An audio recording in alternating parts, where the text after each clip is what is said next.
Hey, this is Langerman from Violinist Live, helping you along your musical journey.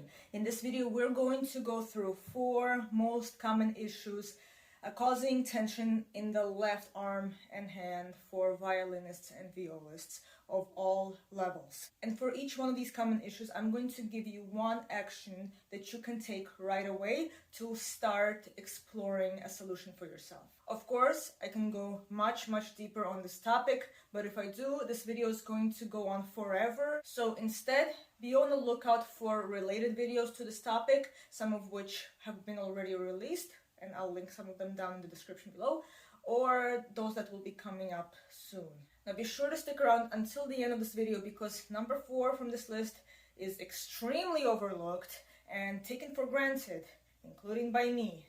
And if we ignore it, the other 3 issues, they're going to keep persisting. So we're going to start off with the most common culprit, which is the thumb, the left thumb. It's very easy for the thumb to get tight right around the base. Actually, not here, but if you think about how long the thumb actually is, it actually goes all the way until here. That's right. Many people don't realize this, but our thumb has 3 joints, just like the rest of the fingers, not 2. 1, 2, 3. That's right, the thumb. This is your thumb, not this. So the most common area to get tension, right over here. And the most common thing causing it, gripping the neck. So it's caused either by doing this, as you can see, it's already getting tight. The longer we hold the instrument like this, the more it's going to hurt. And then, of course, it's going to affect everything else. The other thing, it's pushing the thumb into the neck like this. That's another thing that's a big issue that I'm seeing in my students. So I'm going to give you a little exercise that you can do today to help alleviate tension in your thumb. So it's quite simple. We're going to play a scale. You can also do this on any musical phrase or do this between phrases of music. So I'll just take a good old D major scale in 1 octave, very simple, and between the notes I'm going to wiggle my thumb like this to check that it's not squeezing, that it's mobile. Mobility is the most important thing here. So just play any scale, pick any scale you want. Wiggle thumb.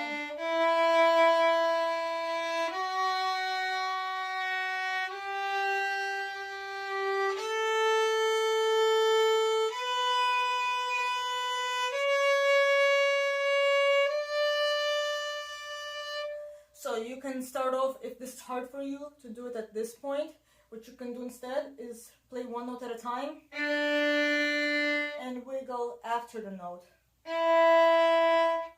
You can do it this way too. Once you're good at that, then you can start wiggling the thumb while playing each note. You can also take it the next step further if the scale works for you and try it on a musical phrase. So let's take, for example, the opening from Meditation from Thais, famous tune.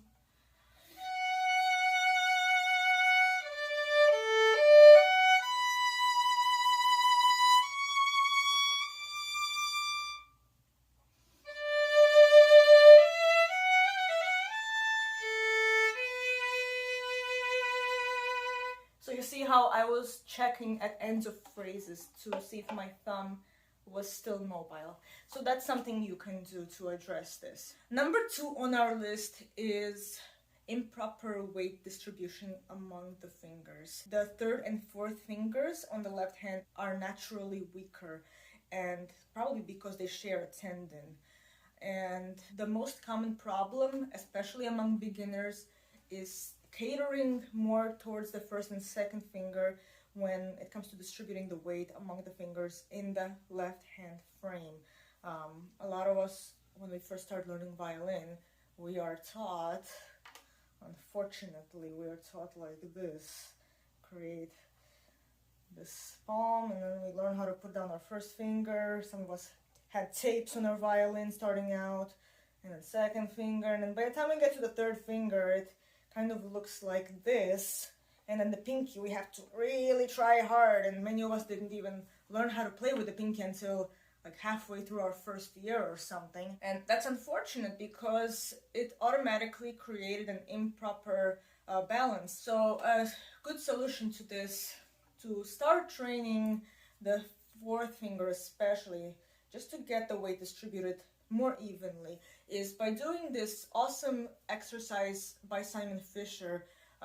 Basically, we'll be flexing the pinky and bringing the palm closer to the neck. Probably did this in one of my earlier videos, but here it is again. Basically, we're going to place our pinky approximately fifth position or something like that, and we're going to find a way to curve the pinky so that the knuckle, the base knuckle, sinks inward, and we're going to go in and out like this. You can use the other hand for support. So then you can try the same thing in a slightly lower position. So I'll go into third position, and notice how by doing the same thing, you see how the palm, it gets closer to the neck. When we're in this position, automatically our weight has shifted from these two fingers, like I demonstrated earlier. Now it's catering more to the third and fourth fingers. And then in this case, the second and first finger, they're going to be reaching back. And it's much easier to reach back than to try to reach up. And this hurts to really try to reach up. You see my wrist bulging out. So this exercise is really excellent for creating a balanced frame, this is much more balanced than what I was showing before, right? So that's your exercise, and try it in different positions as well. Common issue number 3 for tension is fingers pressing too hard into the string, pushing it down way more than they should to create a pure tone. This is something that I'm personally working on for myself, and I need to remind myself to release. And there is a popular exercise for this, also from Simon Fischer, where it involves playing with harmonic pressure. And it's a good exercise, but personally, I always hated it because it just creates this terrible sound, you know, like if I play the scale with harmonic pressure, it sounds terrible, right? Of course, it teaches us how to put just enough pressure to create a pure tone. But unfortunately, this exercise, it's just been so repulsive for me, and it made me want to not practice at all. It did give my hand a better sensation of what it needed to do. So if you're like me and you really don't like practicing your music with harmonic pressure, another thing you can do is actually use the first exercise from the Dounis Daily Dozen. There is a video that I made a long time ago on left hand finger strengthening and independence. I'll link it right up here. But there's one thing I forgot to mention in that video, and something that I didn't think about that I'm going to mention right here. So in the Dounis Daily Dozen, that first exercise, I'll show it on the easy setting. It starts off with all the fingers on the strings already down, and the focus is actually more on lifting the fingers off the string as being an active motion, and the act of them going back down is more of a passive motion. Many of us play quite the opposite way, where we put our fingers down strong and then our lifts, they're a little bit weaker. So this kind of introduces the opposite sensation. So I'll put my fingers down. I'll just do a little bit from the beginning, the first exercise from the set here.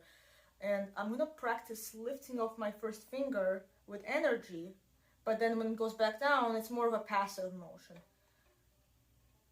And when it goes down, once it's down, I'm going to focus on feeling the springiness of the string underneath. And you can do the same with the other fingers.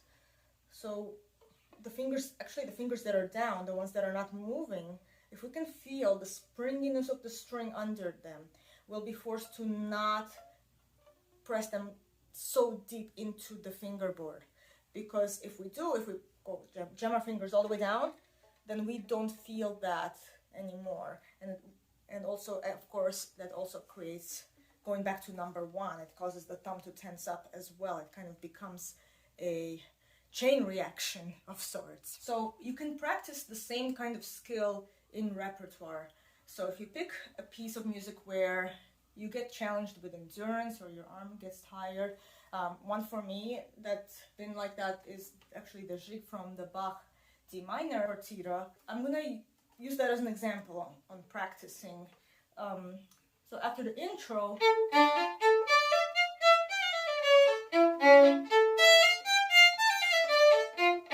so this next run here, so that run, I'm going to play it a little under tempo and I'm going to focus on lifting. So when I put down the 3, I'll try to put it down with my full arm weight as opposed to just a finger going down. So it's more like a natural weight down.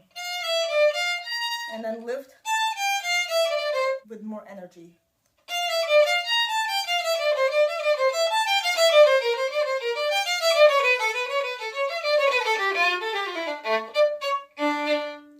So by practicing that way, taking sections like this and focusing on the finger lifts, as you saw, you can actually notice later when you go back and put it together that the fingers are not going to press quite as hard as they were before, and that's going to help you with endurance actually, and also, you know, prevent your thumb from getting tense, because if we jump too hard into the fingerboard, the next thing that's going to get tense is the thumb, which is number 1 on this list, because the thumb is counter pressure to the fingers. Before we get to number 4, if you're getting any value from this video so far, please give it a quick thumbs up down below to help support this channel. And now finally, the most overlooked issue causing tension in the left arm and hand. This one is more for the arm.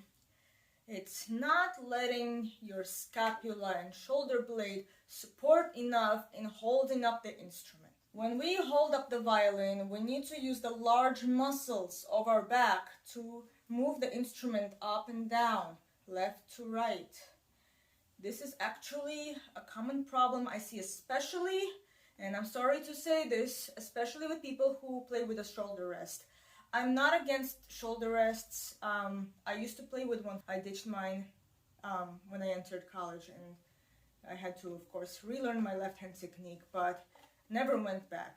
And this video is not for trying to get people to throw away their shoulder rests. I just want to raise some awareness that the issue is that the shoulder rest locks the instrument in one specific place, and what happens is that the shoulder does this thing where it kind of, this part over here kind of jams up like this against the body, or sometimes even the elbow jams up against the body like this, and what happens is that we start holding our instrument up either too much like this, completely over here, or I've seen the other extreme as well, where people who decide, oh, I want to try to play without a shoulder rest, they throw it away, they try to experiment without any guidance from a teacher, which is dangerous, by the way. They finally realize, oh my goodness, I have to now work so much harder to hold the violin up with my thumb. And what happens, again, same thing, the shoulder goes up to compensate for the lack of shoulder rest. The back muscles are no longer supporting. And of course, the arm gets really tired, and this causes all kinds of problems. So, if you've been following along my channel, you might have noticed that I actually had some videos on this channel that are not catered to specific violin techniques, and they were actually they look like workout videos. And there's a really big reason why I put them here, and this is something that, as a violin teacher, I feel like it's my responsibility to make sure that my students are aware of the importance of having a strong back as a strong foundation for your playing. If you have not been exercising your back muscles to keep them strong and mobile, this can create a lot of tension in the forearm, and it can cause you to work too hard to hold the violin up. And of course, that's going to affect your technique, and later it's going to cause frustration. I experienced this myself. I took it for granted for many years, being young and freelancing in New York City. Sometimes we feel like we're invincible, we can do all kinds of things, but of course we are not immortal, we are human, and in neglecting keeping a strong back, a strong core, it can lead to all kinds of muscle compensation and can cause injuries in the future. And The most heartbreaking thing for musicians is not being able to play. And this is something that can be easily avoided. So it's super important that you take care of your body, and for violin specific reasons or viola specific reasons, you gotta keep that back strong. So I actually made videos on this channel with small exercises or that you can put into a workout, and I'll link it right up here in the description below. That's it for today's video, folks. I hope you found it helpful. If it did, please share this with a friend or a colleague. By the way, I also have a newsletter called Musicians' Pursuit of Excellence and Wellbeing that goes out twice a month. It's completely free, and I'll link it down in the description below. Don't forget to subscribe, hit the notification bell, and happy practicing.